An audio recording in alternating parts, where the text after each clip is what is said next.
ঠাকুরগাঁওয়ে নানা কর্মসূচির মধ্য দিয়ে পালিত হচ্ছে ৫৫তম বিজয় দিবস। রক্তদান, ক্রীড়া প্রতিযোগিতার পাশাপাশি শুরু হয়েছে ৩ দিনব্যাপী বিজয় মেলা।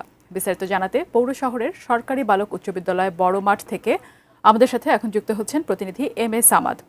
সামাদ, আপনি জানাবেন, আমরা ৩ দিনব্যাপী মেলার কথা শুনেছি, আর কি আয়োজন আছে আজ এই বিজয় দিবস উদযাপনের জন্য?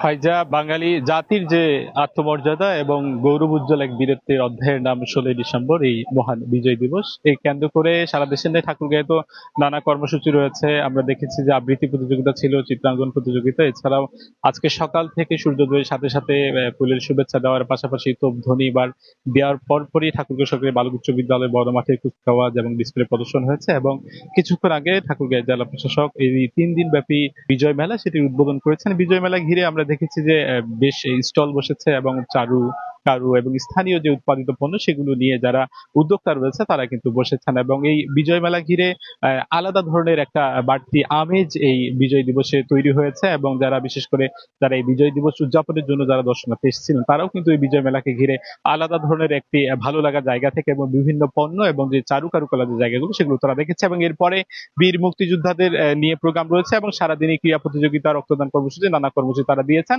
এবং সকলেই স্মরণ করছেন সেই যে বীর মুক্তিযোদ্ধাদের এবং এই মহান ১৬ই ডিসেম্বর যার মধ্য দিয়ে একটি স্বাধীন সার্বভৌমত্বের জায়গা তৈরি হয়েছে বিশ্ব মানচিত্রে। ফাইজা।